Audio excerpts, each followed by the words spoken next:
Hello friends, welcome to session 18, Unified Modeling Language Diagrams. The agenda of the session is Introduction to UML, what are the behavioral and structural diagrams, UML diagram units, how to make state diagram, how to make activity diagram, and how to make swim lanes diagram. So it is all about diagrams and diagrams in this session, because the UML is all about the diagrams and modeling language only. So that's all about this particular session what we are going to cover. So what is UML? It is a standard language for specifying, visualizing, constructing and documenting the artifacts of the software system or business modeling and other non-software systems.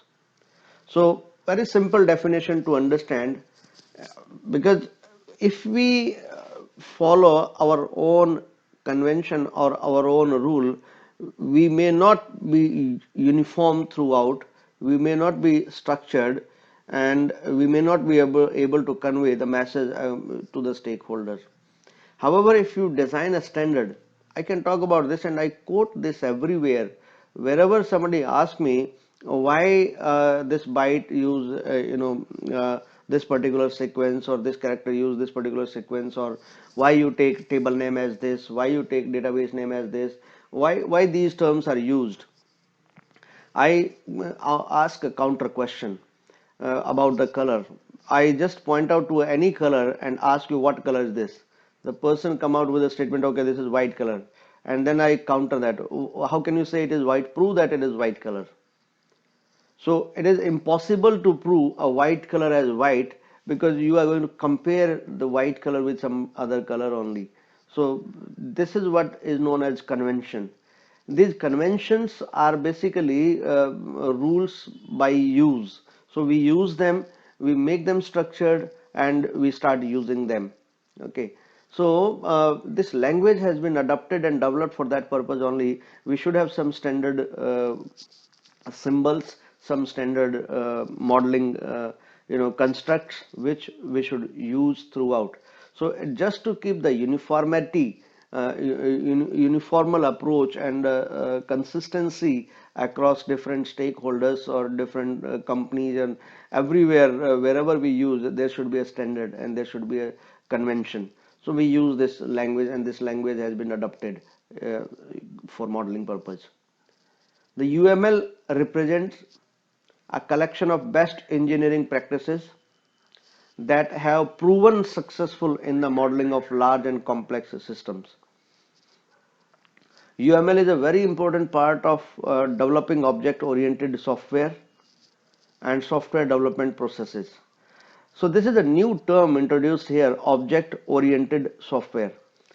However, it is not too technical to explain and understand, but I would like to clarify this for the people who are from non-IT background. Earlier, we used to write program, we used to develop software without bothering about the side effects or repercussions of that software. In a bid to achieve at the goal, to reach the target, we used to ignore the side effects or the problems which may be caused by this software to other software or other system in order to reach to the final conclusion or final goal. So we used to call that language as procedural language. We used to write procedures and functions and procedures, nothing else. The real life doesn't work like that. The real life doesn't have only procedures. Real life have objects, like vehicle is an object. Now if we define a vehicle, something, what comes to my mind is we have a body, we have some wheels, we have some power which will drive the vehicle. So we see certain characteristics. So this is basically an object. So by definition, an object is what? An object is something which has a unique boundary, the boundary which separate it from the rest of the universe. And this object communicate with the rest of the world through some fixed methods or provisions which are there in the object itself. Same way, for example, vehicle is a class, is a category. If vehicle is a class, then if I say bus, it is an instance of that class, or cycle, it is an object of that class, or car is an object of that class. So vehicle is an object or class of that. Okay, and then cycle, car, bus, these are all instances of that class. So the real life human being also, we can categorize human. Employee is a class, but a manager is an instance of that class. Okay, so or any instance, any copy of that, or instance of that class is known as object. So object is individual value, individual employee. If I say one person, let's say Nadeem, so Nadeem suppose is manager, so Nadeem is object from the class employee, and manager is instance of that class. So employee, manager, and Nadeem, this is the relationship. And if we start writing program keeping this concept, this whole aspect in mind, that we are going to interact or work with objects, so that programming methodology is called object oriented programming. C++ language, Java language supports object oriented programming. Perl supports object oriented programming. Python supports object oriented programming. But C does not support object oriented programming. However, if you are expert, you can write object oriented programs, but it does not fully support object oriented programming. C language supports procedural programming. All right. So there are other characteristics of object-oriented programming like data hiding, encapsulation, and inheritance. So because object has a concept of inheritance. Inheritance means the properties which are there in the parent will be there in the child also. So object-oriented software, you may require this knowledge, that what is object-oriented programming, what is object-oriented software. Just to brief you about that. UML uses mostly graphical notations to express the design of software projects. Using the UML helps project teams communicate, explore potential designs, and validate the architectural design of the software. Again, it is for the purpose of representation only, just to convey the message loud and clear. There are different categories of UML diagrams, my friends. One is, for example, structural. Structural diagrams or structural UML diagrams have elements of specifications irrespective of the time. So for example, class, component, deployment, object, composite structure, package, these are all structural. Okay, then we have behavioral diagrams. Behavioral diagrams basically they talk about the behavioral features of the system or the business process. For example, activity, the state machine, use case which we have studied, or interaction. So these are behavioral diagrams. Then we have interaction, which I'm not going to cover in this session. However, I'm going to talk about only the communication part. So they emphasize on the object interaction, how the objects are interacting with each other. So interaction is a category of diagrams like communication, sequence, interaction overview, and timing. So there are three categories of UML diagram: structural, behavioral, and interaction. Right? So we are going to talk about almost all of them to make it clear and understand. Let's start one by one. Class diagram. Class diagram is from the structural category. So first let's discuss structural categories of diagrams. Now class diagram. A class diagram, as I just discussed in the previous slide, the object oriented approach. As I said, object oriented approach have concept of category or the class and their instance, or I mean the object of that category. All right. So UML class diagrams show how the classes of the system or categories of the system, their interrelationships and their operations and attributes of the classes. So basically this UML diagram shows the classes of the system. So what all different classes of the systems are there? I mean, how we have categorized our system, how we have classified our system, and what is the relationship between their classes. Explore domain concept in the form of domain model. Analyze requirements in the form of conceptual or analysis model, and depict the detailed design object of object oriented or object based software. So therefore, whenever we talk about class diagram, it somehow relate our requirement or represent our requirement in the form of object and classes, so that the development team easily correlate it and come out with an object oriented approach, object oriented solution of our requirement. So let's take an example of simple object. As I said, object, we are talking about the class here.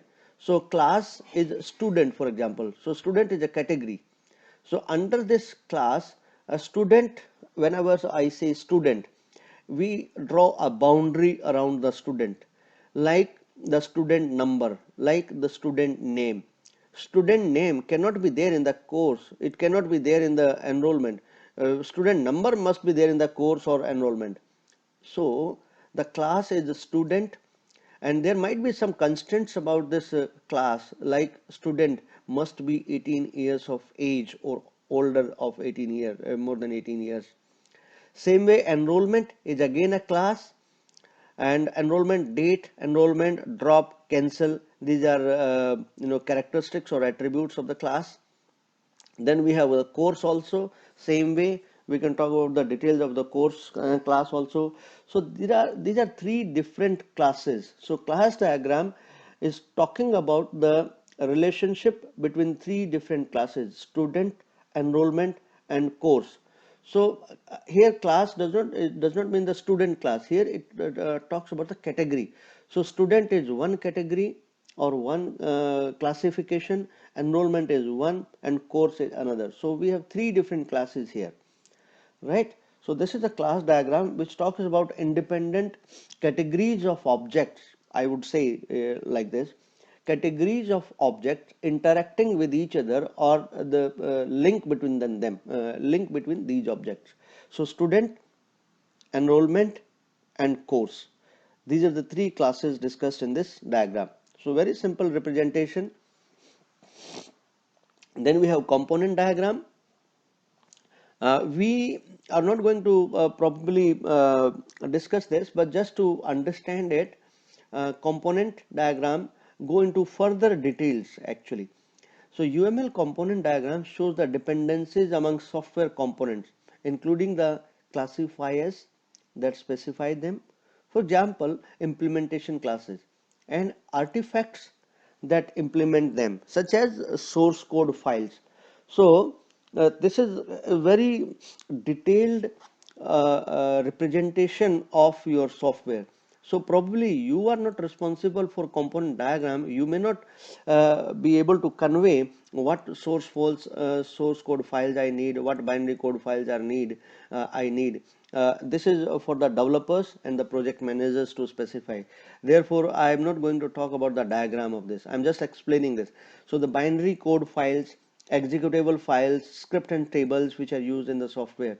So this is component diagram which represent the relationship between the code. So for internal software development team, they may be requiring this kind of diagram where they are explaining to each other. The development team is explaining what source code files are, what binary files are being generated, what executable files are, and how they are related to each other, which file is calling which file. So this is not for the business analyst to draw. Therefore I'm not including this. Just for definition sake I'm talking about it. Same way, deployment diagram. Again, you may not be responsible for this, but just to have a understanding of a deployment diagram, the deployment diagram depicts a static view of the runtime configuration of hardware nodes and software components that run on those nodes. You may not be responsible for this, but just to understand this concept of deployment diagram. Deployment diagrams show the hardware for your system, the software that is installed on that hardware, and the middleware used to connect the disparate machines to another. So therefore this is also not within our scope as a business analyst. This is for the project manager and the technical team to look after this. So they may need this diagram for the purpose of deployment. Like this is a kind of infrastructure. For example, we have mobile PC, we have PDA client, we have firewall, application server farm, desktop, MVS mainframes, payment processing gateway, data warehouse, operational database. So technicalities are involved in this implementation diagram. So this is not for business analysts, but it is for technical team. The concept should be clear, the deployment diagram. For example, as a business analyst, you may ask for it. I need a deployment diagram. This is our infrastructure, so please suggest a deployment diagram for this. So the technical team will prepare it and give it to you. Maybe you may ask for this also, which I was talking about, the component diagram. What all files your program have. I need a documentation on that. So the diagram, if you ask for a component diagram, you will have a ready document. If the company lives in between and you want to you have to find out, for example, another service provider, so this component diagram probably will help you in explaining the new service provider, to explain, okay, this is the current status and these the current source files are, current binary code files are, and this is the relationship. So either, even though you are non-technical person, but this will help you in explaining. If you hand over this kind of document to the new service provider, they will understand it. So not for you, but your knowledge definitely will be highly appreciated if you know what is component diagram and what is deployment diagram. Sometimes it is good for you to know something beyond your scope also, because then if you start talking in these terms with the development team, they will have that kind of understanding that, okay, my business analyst, my client have a thorough knowledge and thorough understanding what he expect from me. So they will prepare it and they will give it to you, so that you will have a complete understanding and document, even if you are not preparing it, even if you are not using it. Then we have object diagram, UML2 version, which is the current version. Object diagrams or the instance diagrams, as I was talking about object or instance. I give two examples. One is employee, and employees manager is an instance of let's say employee. Okay, and if manager is an instance of employee class, then Nadeem is an object of that instance. So object diagram or instance diagram are useful for exploring a real world example of objects and a relationship between them. If there's some confusion left, I feel that there's still some confusion in understanding class, instance, and object. I will give another example to make it more clear, because I am very clear about it. Probably, I personally feel that I have not been able to explain the clear difference between the three. Let me take another example. With this example, probably you'll understand. Vehicle is a class, car is an instance, and Ford car is an object. So Ford car, Maruti car, Honda car, Hyundai car, these are all objects of the instance cars of class vehicle. This is probably will clarify the relationship between the three. Okay. So are useful for exploring a real world example of objects and a relationship between them. It shows instance instead of classes. They are useful for explaining small pieces with complicated relationship, especially recursive relationships. Now let's look at this example. We are going to talk about in the next slide is, for example, we have student, sorry, let's say department. Now the departments, we are going to talk about, let's say, math department. Now math department is a class here. Okay, And look at this example now.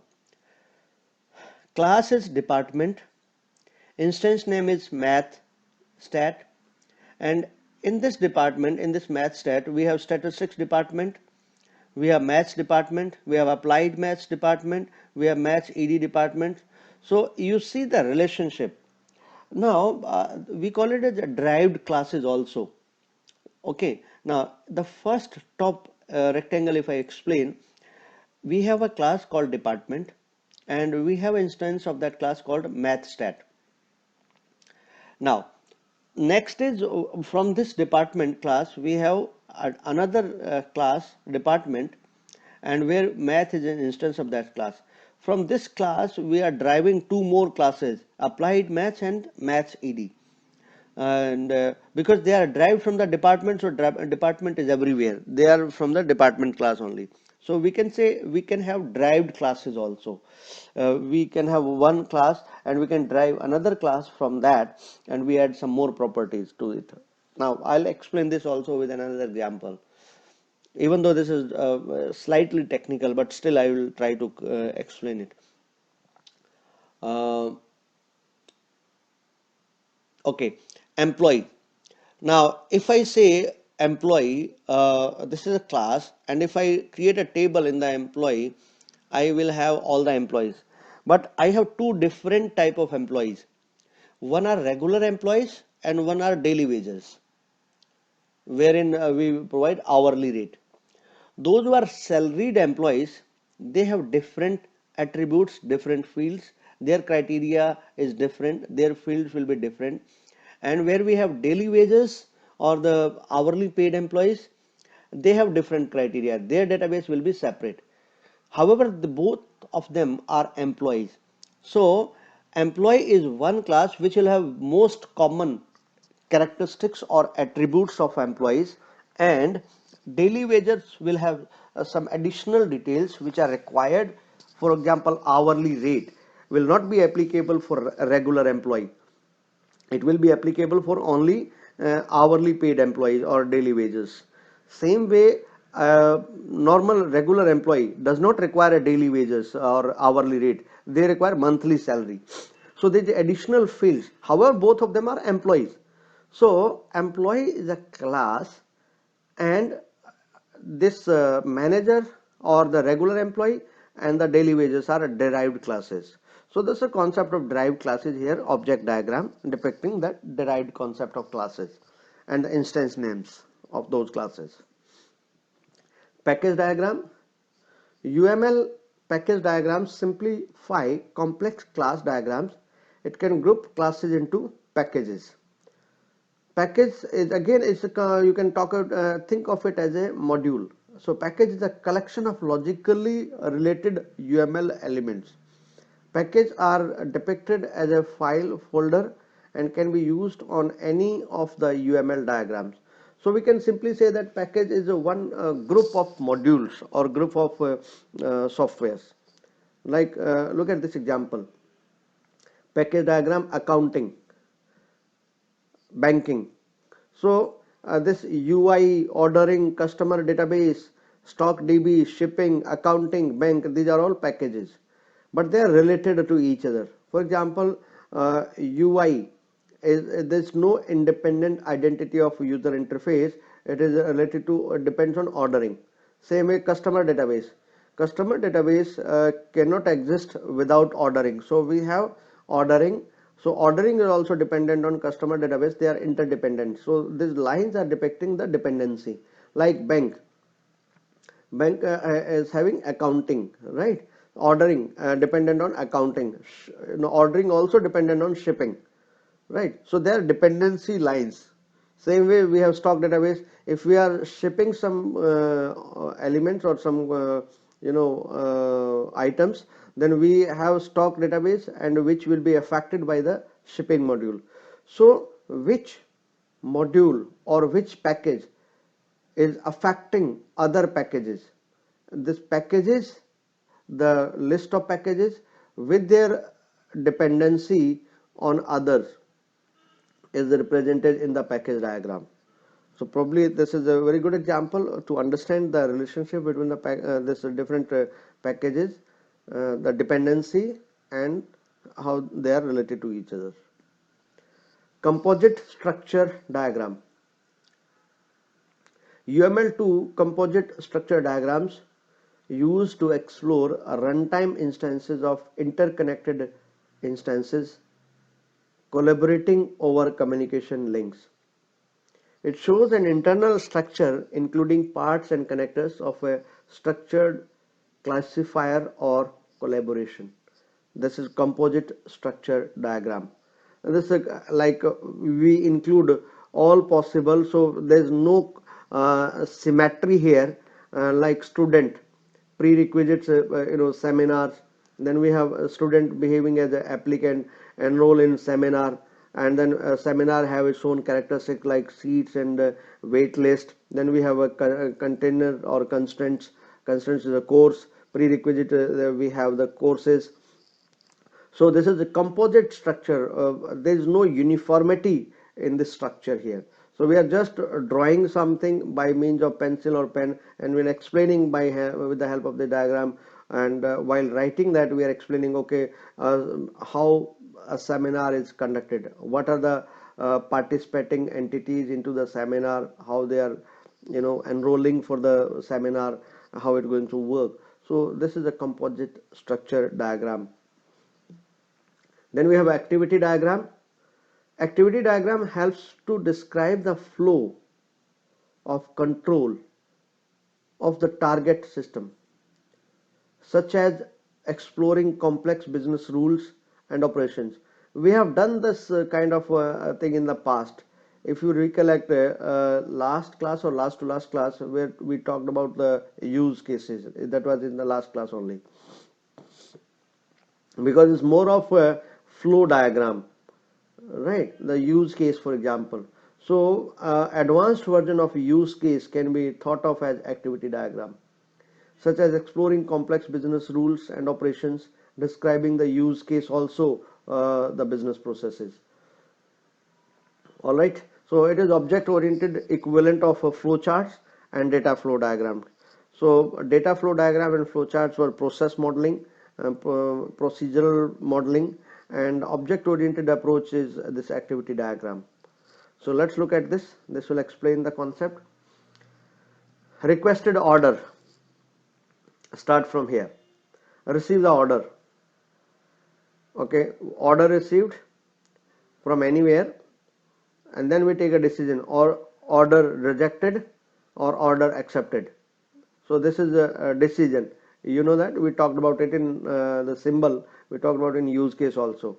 Order rejected, so stop, close the order. Order accepted, fill the order. Once the order is filled, that means they are going to two things are going to happen. One is order shipping, and second is invoice. So ship the order and close the order. And then other is invoicing. So send the invoice. Invoice is generated, make the payment, accept the payment, and finally ship the order. So these two things reach to the same point, close the order. So this is stop.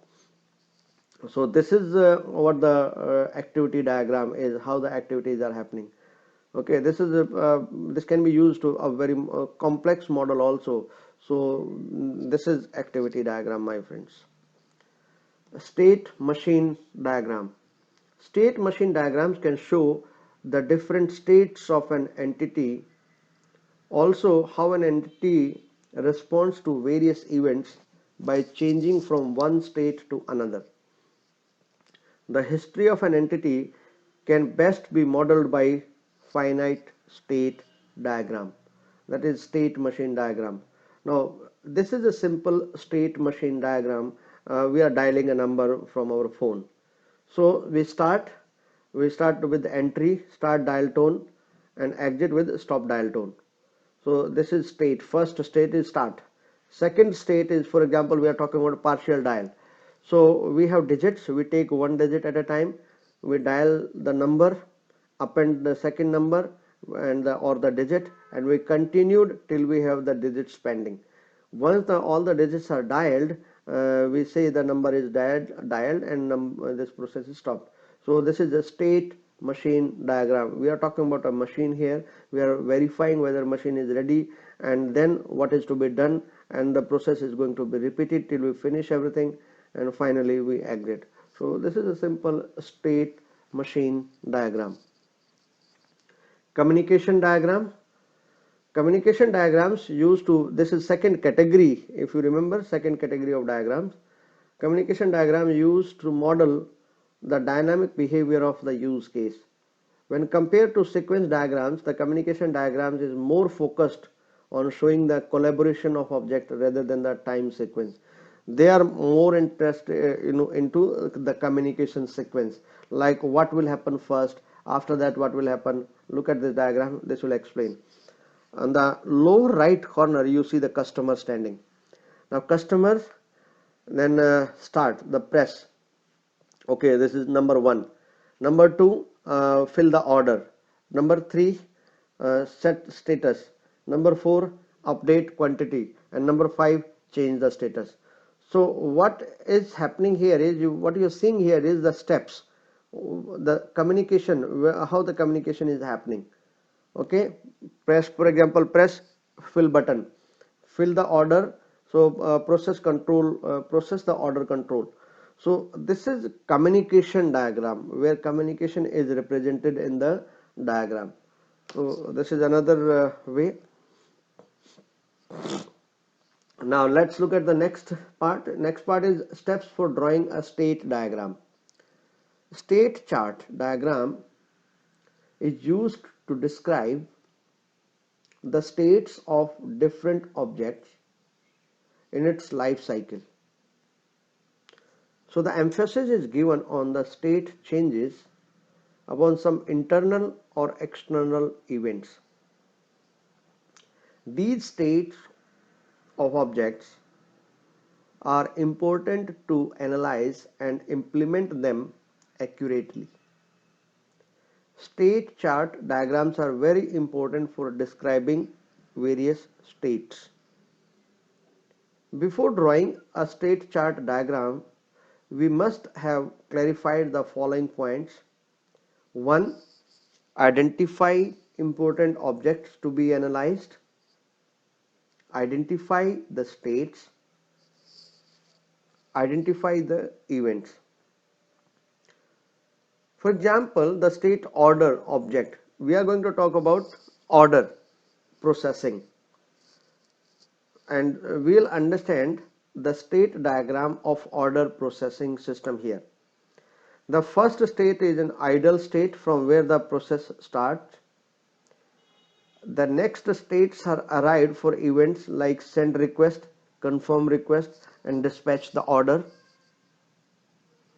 These events are responsible for state changes of the order object. So during this life cycle of object, here we are going to talk about, as I said, order processing or order object.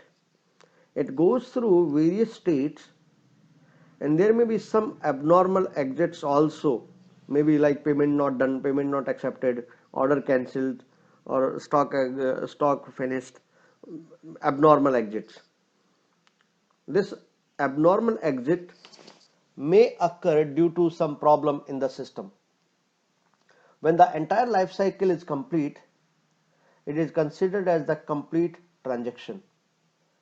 The initial and final state of an object is also shown in the next slide. Let's look at this order processing. Initialization, or the initial state, on the left hand side, extreme left, and the process is idle now. Initial state is idle, as I said, initial state of the object is idle. Then after that we have send order request. This is intermediate state, and we may have some abnormal exit, which is called a final state, which will take to the final state, and which is because of order request is not being sent because of some problem. So that is abnormal exit, and final state will be failure in that case. So final state, if something everything is going smooth, then we'll go to the next level or normal exit from this.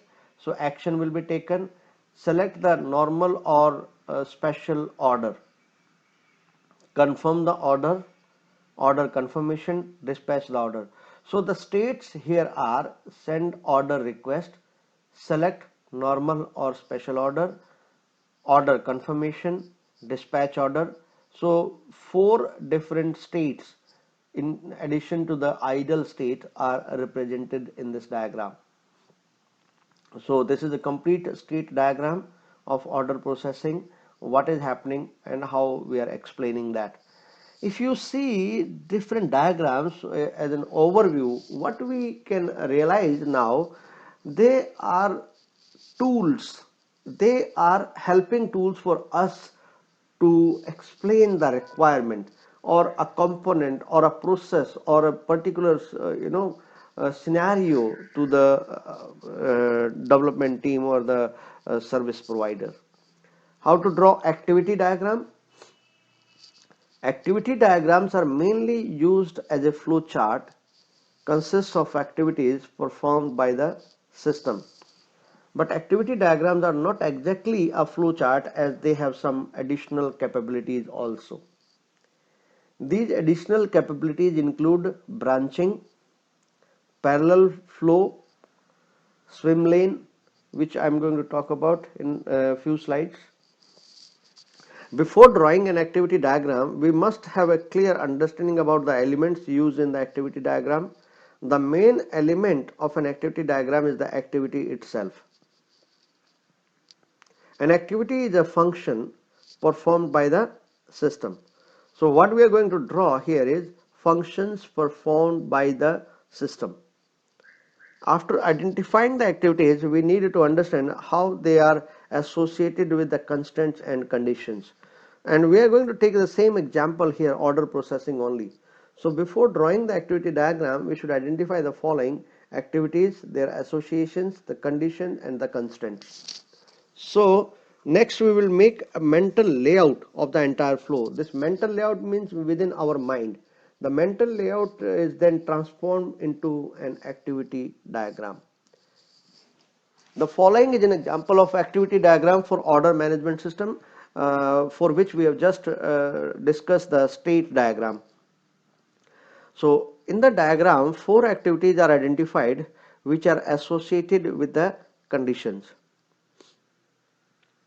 The activity diagrams cannot be exactly matched with the code. The activity diagram is made to understand the flow of activities and mainly used by the business users. The diagram in the next slide is drawn with four main activities: send order by the customer, receipt of the order, confirm the order and dispatch the order.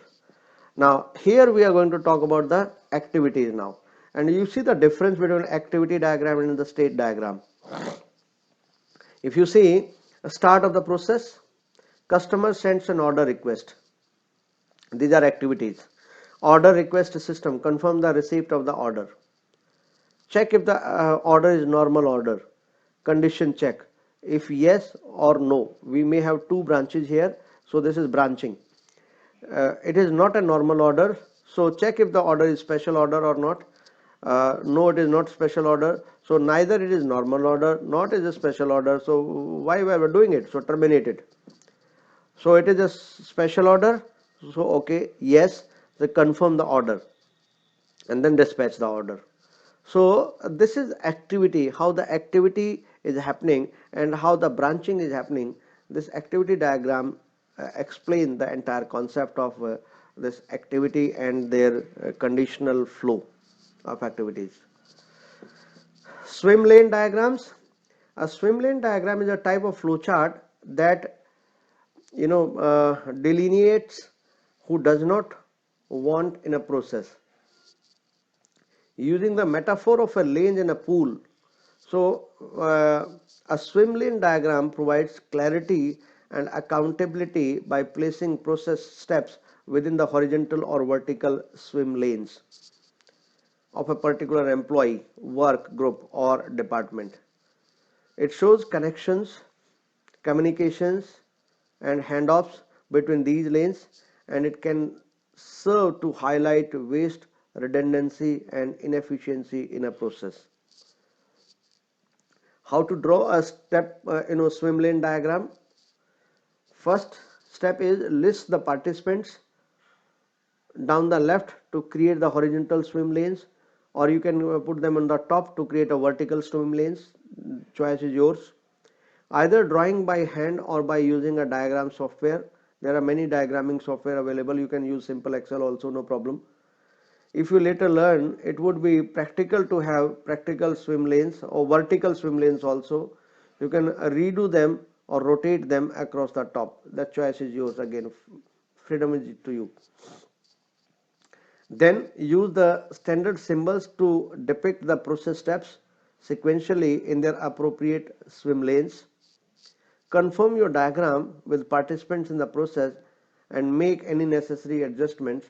You will see the diagram and very easy to understand diagrams in the next slide, and you will very easily you will be able to understand why it is used and what is the importance of swim lane diagrams.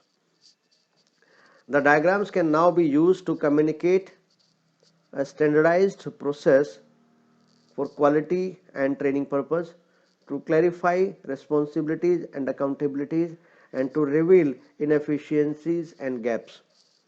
A new diagram can be drawn to model new process and show new responsibilities, allowing analysts and participants to study the pros and cons of the further refine the process. Now this is a swim lane diagram. To understand this diagram, you have to look at the left hand side, extreme left. Look at who are the participating entities. We have customer here, we have sales here, we have management here, and we have department, credit department. Okay, so these are participating entities. Now, who is responsible for what? We have drawn horizontal lines. So in the swim lanes, the responsibilities or processes corresponding to the department or entity will be in that corresponding lane. Let's start with the customer. Now customer buy product, have a credit form. So this is customer. And how customer buy product? He receives a sales call. So who will make the sales call? It is the sales call is by the sales team. So sales team make a sales call, customer buy product and use credit form. So who will do the order entry? Sales team. Who will fill the order form? Sales team. So if you see this horizontal row where the sales is written, everything related to sales is coming in this. Okay. Then we have credit criteria is decided by management, and which is sent to credit department. So whenever order form is generated and customer fills the credit form, you go to the diagram down at the credit department, credit check is happening. So credit check is done by credit department. Who will decide the credit criteria? Management. An order form is generated by sales team. So finally credit check is happening, and if the credit is okay, look at this, credit department is doing the credit check, and if it is bad credit, sales team is getting the response. So coming back to the sales team, vertical row, horizontal row, sales not approved. If it is okay, check the accounts receivable balance. So if it is a high balance account or not, check the credit. If everything is okay, then calculate the credit terms, and credit issued report will be sent to the management, and terms approved, and finally sales approved will be sent to the sales department. So this is very clear. In fact, there is no possible way to make it more clear that which department is doing what, and what kind of communication, how the communication happening between different departments. Here you can talk about different departments and different modules of your software also. So swim lane diagram basically helps in finding the gaps and fixing the responsibilities of different entities or different departments.